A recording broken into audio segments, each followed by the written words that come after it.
सुप्रभात। गुरु भक्ति का प्रदर्शन। गुरु भक्ति का प्रदर्शन।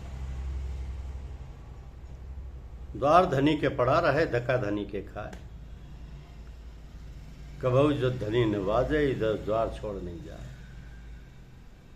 एक चीज के बारे में भी अधिक सतर्क रहने की आवश्यकता है कि हमें भूलकर भी लोगों के सामने अपनी गुरु भक्ति का इस तरह प्रदर्शन नहीं करना चाहिए कि लोग हमें महात्मा समझने लगे। प्रयास इस बात का करना चाहिए कि अपने आध्यात्मिक प्रभाव व व्यवहार को इतना प्रभावशाली बनाएं कि लोग आपके सतगुरुदेव के विषय में जानने के लिए आतुर हो उठें। हमारे एक बड़े सत्संगी भाई आंखों में कुछ तकलीफ थी। वे एक आंख के डॉक्टर के पास अपनी तकलीफ का निदान पूछने गए।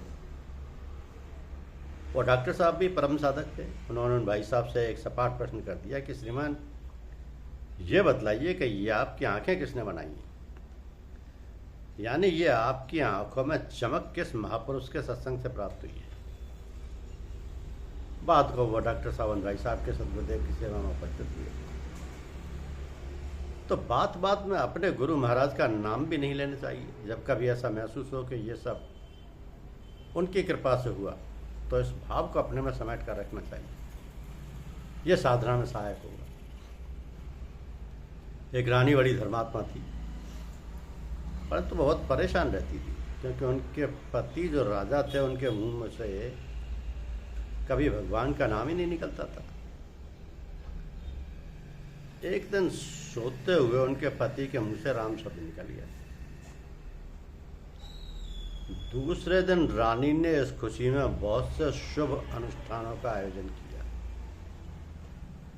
राजा साहब ने उनसे पूछा कि आज ऐसी क्या बात है जो तुम इतना खुश हो, इतने सारे अनुष्ठान कर रही हो?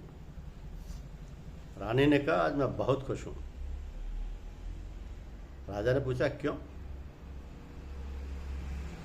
तो उन्होंने बताया कि मैंने कभी आपके मुंह से राम का नाम निकलते नहीं सुना। कल रात जब आप सो रहे थे तो आपके मुंह से राम शब्द निकला। यानी मैंने पहले कभी भी आपके मुंह से राम का नाम नहीं सुना था। कल रात जब आप सो रहे थे तो आपके मुंह से राम का शब्द निकला था। इतना सुनकर राजा ने अपना शरीर ही छोड़ दिया, ये कहते हुए कि जब राम ही निकल गया तो बचा क्या। धन्यवाद।